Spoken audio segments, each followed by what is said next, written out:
ఇవాళ ముఖ్య విషయం, రాష్ట్ర ప్రభుత్వం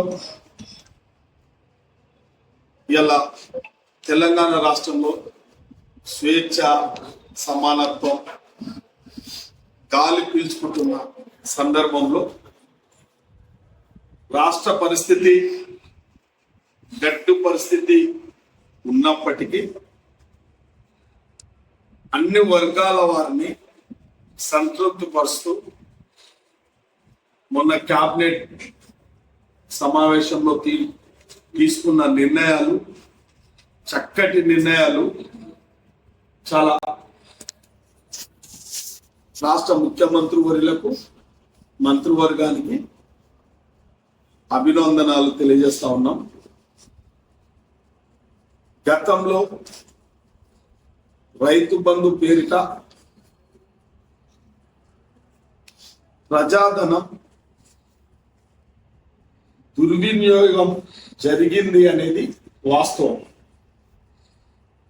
స్వయాన ప్రతి గ్రామంలో రైతులకు నిజంగా వాళ్ళలాగా ఏదో తల్లిబొల్లి మాటలు చెప్పలే.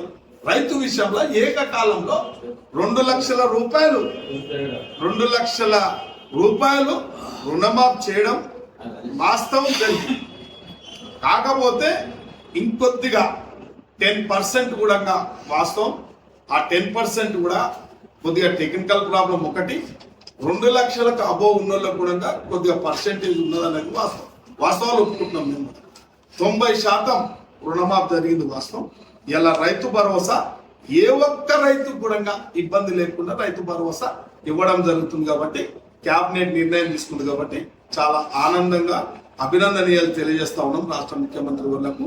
వాళ్ళు రైతు పక్షపాతిగా అనిపించుకున్నారు, ఈ రైతు భరోసా ఇస్తున్నారు కాబట్టి చాలా సంతోషంగా ఉంది.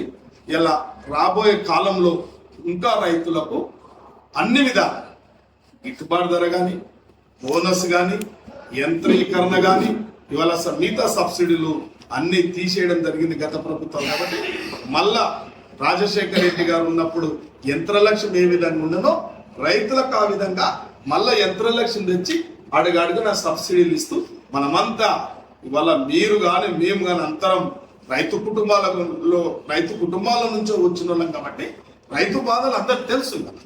ఇలా చిత్తుబొత్తు మాటలు మాట్లాడేది గతంలో మీరు మాట్లాడితే చెల్లినే కానీ మీ అన్ని మాటలు, మాయ మాటలు, ఈ బద్మాష్ మాటలు, ఈ బోకర్ మాటలు మానుకోవాలని చెప్పి టిఆర్ఎస్ నాయకులకు ఇప్పటికైనా చెప్తా ఉన్నాం. ఇంకా ఇంకొక ఆమె లిక్కర్ రాని అంటామా, ఆమెను ఏమంటాం మనం, లిక్కర్ రాణి గారు మళ్ళొక వేషంలో బయలుదేరింది. అమ్మవారు 10 సంవత్సరాలు ఎక్కడ పోయిందో తల్లి భోగభాగ్యాలు అనుభవిస్తూ తెలంగాణ రాష్ట్రాన్ని దోసుకుంటూ దాంట్లో బిజీ ఉండి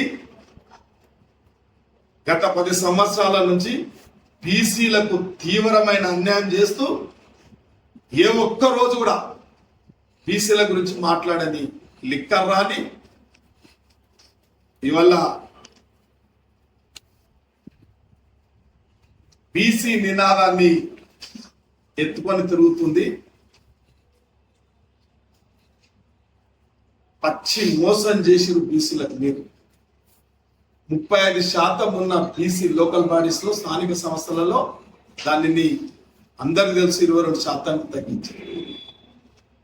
గొప్ప మాటలు చెప్పిండు కేసీఆర్. తాగి చెప్పిండా, నిజంగా చదువుకొని చెప్పిండా కానీ తమిళనాడు లేదా 56% ఉందాడా, ఈడ నేను ఇంత ఇస్తా అని చెప్పి అంత ఇస్తానోడు బీసీలను పొందబెట్టిండు తప్ప బీసీలకు కనీసమయ్యా. సరే, కాంగ్రెస్ పార్టీ తప్పు చేస్తుంది, ఓకే, ఇంకో పార్టీ తప్పు చేస్తుంది. నేను నిన్ను అడుగుతున్నా, చూటుగా అడుగుతున్నా, ఇవ్వాలనన్నా మీరు అన్ని వర్గాల మోసం చేయలేదా? నేను క్వశ్చన్ వేస్తున్నాను. దళితులు ముఖ్యమంత్రి చేస్తామని మోసం చేయలేదా మీరు? రెండవది, ఎలా సరే ఆ రోజు గడిచిపోయింది. ఈ రోజు నేను అడుగుతున్నా, ఒక బీసీ బిడ్డగా అడుగుతున్నా, నేను ఒక బీసీ ఎమ్మెల్యేగా అడుగుతున్నా, నేను మీకు దమ్ముందా? ఇలా ఒక బీసీ బీఆర్ఎస్ పార్టీ అంటే బీఆర్ఎస్ పార్టీ అలా దాని టీఆర్ఎస్ పార్టీ అలా అర్థమవుతుంది. కనీసం మీ పార్టీకి కనీసం పార్టీ అధ్యక్షుని చేయగలుగుతారా? ఇలా బీఆర్ఎస్ పార్టీ అధ్యక్షుడిని చేయగలుగుతారా? మీరు బీసీలను చేయగలుగుతారా? కనీసం వర్కింగ్ ప్రెసిడెంట్లను చేయగలుగుతారా? చెప్పండి.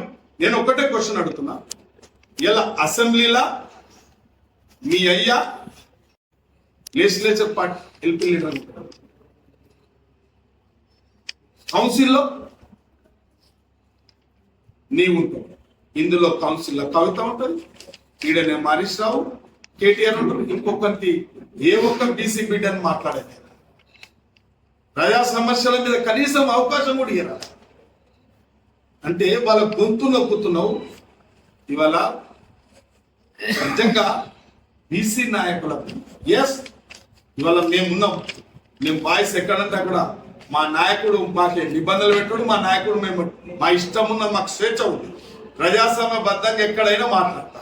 నా అవసరం ఉన్నప్పుడు నేను ఒక బీసీ బిడ్డగా అన్యాయం అవుతుందంటే ఎక్కడైనా నేను వాయిస్ ఓపెన్ చేసి మాట్లాడతాను. నాకు ఎక్కడ ఆంక్షలు లేవు, ఎక్కడ నిబంధనలు లేవు.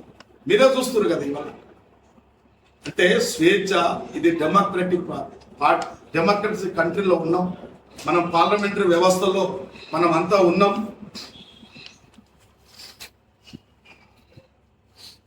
బీసీ బిడ్డలను ఎక్కడెక్కడ చూస్తున్నారు అనేది మనం అందరూ వాస్తవాలు మాట్లాడుకోవాలి. కాబట్టి ఎస్ ఇవాళ రాహుల్ గాంధీ గారు బీసీ జనాభా ప్రకారం కులగణన చేపట్ట వలన ఇవాళ ఎంత వాటా ఉంటే అంత న్యాయం చేయాల్సిందే. రాజకీయంగా, ఆర్థికంగా, సామాజికంగా బీసీలంతా అణచివేత గురైతా ఉన్నారు అనేది వాస్తవాలు గ్రహించే మేనిఫెస్టోలో పెట్టే ఇవాళ పునఃగణన చేయడం జరుగుతుంది. ఇది వాస్తవం కాదా? ఇవాళ ఈ యొక్క వాదం బీసీ వాదమే అందరు ఎత్తుకుంటున్నారు. బీసీలకు జరిగిన అన్యాయాన్ని ఇలా బీసీ నినాదాన్ని అందరు చెప్పం చేస్తుంది. ఇలా కులగణన చేపట్టింది రాష్ట్ర ముఖ్యమంత్రులు ధైర్యంగా కూడా అసెంబ్లీలోనే తీర్మానం చేసి ఎవరికి ఎంత వాటర్ రావాలో, రేపు రాజకీయంగా, ఆర్థికంగా, సామాజికంగా ఎంత వాటర్ రావాలో అంత వాటర్ నిర్ణయించడానికే ఇలా ఈ యొక్క కులగణన జరుగుతుంది. బీసీలకు ఏమన్నా న్యాయం జరిగిందంటే కాంగ్రెస్ పార్టీలో జరుగుతుంది. లిక్కర్ రాని నువ్వు మానుకో, నీ యొక్క కక్కు టమార విద్యలిక సాగవు ఈ రాష్ట్రంలో. అది కల్వకుంట్ల కుటుంబం యొక్క టక్కు టమారా విద్యలో ఇంకా నడువయి అందరు గ్రహించినము. మేము కూడా అట్టడుగు వర్గాల నుంచి వచ్చిన బిడ్డలము, కాంగ్రెస్ పార్టీలో ఎమ్మెల్యేలం అయినామంటే ఇదే నిదర్శనం. ఒక ముదిరాజు బిడ్డ మన జిల్లాలో మీరే చూసారు కదా, ఒక ముదిరాజు బిడ్డ ఎమ్మెల్యే అయ్యాడు, ఒక రజకుల బిడ్డ ఎమ్మెల్యే అయ్యంటే అది కాంగ్రెస్ గొప్పతనం, కాంగ్రెస్ లో ఉన్న ప్రజాస్వామ్యం, బీసీలకు ఉన్న ప్రాధాన్యత. ఎలా పీసీసీ చేయగలిగినాం మహేష్ గౌడ్ గారిని ఎవరైనా చేయగలుగుతారా చెప్పండి? ఇంతకుముందు డి శ్రీనివాసం చేసినాం. నీ 10 ఏళ్ళ పార్టీలా కాదు, నీ 20 ఏళ్ళ పార్టీలా ఒక్క రోజున టిఆర్ఎస్ పార్టీలో కానీ బీఆర్ఎస్ పార్టీలో కానీ ఒక బీసీ ప్రెసిడెంట్ చేయగలిగినా? నేను అడుగుతున్నా. ముందు సమాధానం చేసి నువ్వు ధర్నాలు చేస్తావో భోగాలు అనుభవిస్తావు మాకు తెలియదు, కానీ ముందా చేసి బయటికి రా, అప్పుడు బీసీలు నమ్ముతావు. ఇలా బీఆర్ఎస్ గుండాల మధ్యలో కూర్చొని ఇలా నువ్వు బీసీ నినాదం ఎత్తుకుంటే దయ్యాలు వేదాలు వదిలించినట్టు అవుతుంది. ఏదో 100 ఎలుకలను తిన్న పిల్లి తీర్థయాత్రలకు వెళ్ళినట్టు నువ్వు 100 కోట్లు మింగి రాయండి. ఇదే 100 కోట్లు మింగి తీర్థయాత్రకి వెళ్ళినట్టున్నది ఇది కథ. అమ్మా నువ్వు మానుకో, ఎవరు నమ్మరు. ఆ బీఆర్ఎస్ పార్టీ అనేది అదొక బేకార్ పార్టీగా నేను మిగిలిపోతుందే తప్ప ఈ ప్రజలకు ఒరగబెట్టేది ఏముండదు. ఈ రాష్ట్రంలో బీసీలంతా చైతన్యవంతులయ్యారు. సమయం వచ్చినప్పుడు బీసీలు ఏ పార్టీకి అండగా ఉంటారో, ఏ పార్టీని అధికారంలో మళ్ళా తెస్తారో అందరికి తెలుసు. కాబట్టి మీరెంత ఆతృత పడ్డా ఏ బీసీలు మీకు మద్దతుగా ఉండరు అని చెప్పి నేను పత్రిక ముఖంగా తెలియజేస్తాను. అంటే వాస్తవానికి కొద్దిగా 10 ఎకరాల వరకు ఇవ్వాలనేది కూడా సూచన అంటే ఎంతనన్ను ఉండదు. అంటే ప్రతి రైతు ఒక 10 ఎకరాల కంటే కూడా ఎక్కువ చేయలేడు. 20 ఎకరాలు ఉండొచ్చు, 50 ఎకరాలు ఉండొచ్చు. మరి మన ప్రాంతంలో ఉదాహరణకు దక్షిణ తెలంగాణ ఉందని, మన ప్రాంతంలో 10 ఎకరాల కంటే ఎక్కువ కూడా చెయ్యరు, నాకు తెలుసు కూడా. కాబట్టి 10 ఎకరాల వరకు స్లాబ్ పెట్టే పరిస్థితి కనబడుతుంది. అన్న రైతు భరోసా కౌలు రైతులకు కూడా వర్తిస్తుందా? ఎస్, అదే కదా, అదే గొప్ప విషయం కదా, సాగు చేస్తున్న రైతుకే.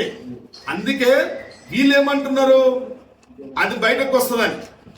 వాళ్ళు కౌలు రైతులకు అంటే నిజంగా గ్రామాలల్లో వాస్తవాలు మాట్లాడారు. ఇప్పుడు నా ఇళ్ళపల్లి గ్రామం, నా దగ్గర ఒక 20-25 మంది పెద్ద పట్టదారులు ఉంటారు. అంటే 20 ఎకరాలు 30 ఎకరాలు ఉంటారు. ఇవాళ కౌలు రైతులు అంటే ఓరు 5 ఎకరాలు ఓరు 3 ఎకరాలు ఇట్లా చేసుకొని బతారు. కానీ ఆ కౌలు అనేది వాళ్ళకే రావాలి లెక్క.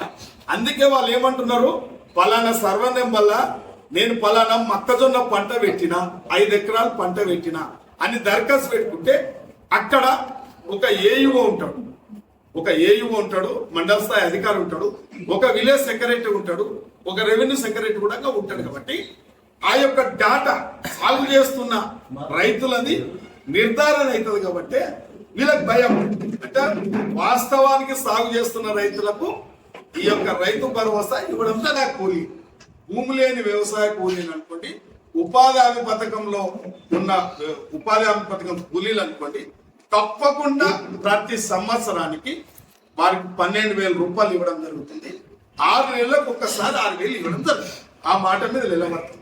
వాళ్ళలాకేదో దళిత బంధు ఇస్తామని చెప్పి మోసం చేసి కాబట్టి అటువంటిది కాదు. ఊరికొక్కటి కూడా ఇలా దళిత బంధు ఇవాళ ప్రతి ఊర్లో 100 మంది కన్నా వ్యవసాయ కూలీలకు ఈ పథకం పూర్తిస్తుంది. ఇంకోటి కౌలు రైతులు ఎట్లా గుర్తు చేసుకుంటారు గవర్నమెంట్?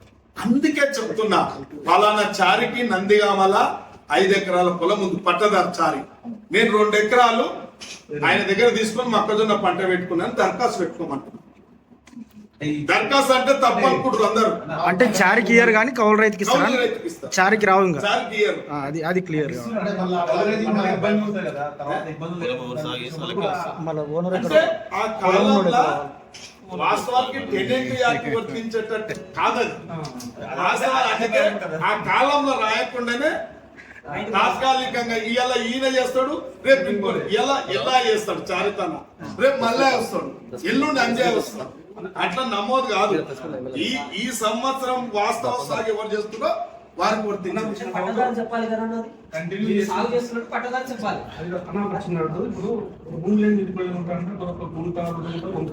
మీకు తెలిసిందే కదా, ఎకరా 2 ఎకరాల కూడా నిరుపేద కుటుంబాలకు సంబంధించిన ఉంటాడు, వానికి ఉపాధి హామీ పథకం కార్డు ఉంటుంది. అదే క్రైటీరియా.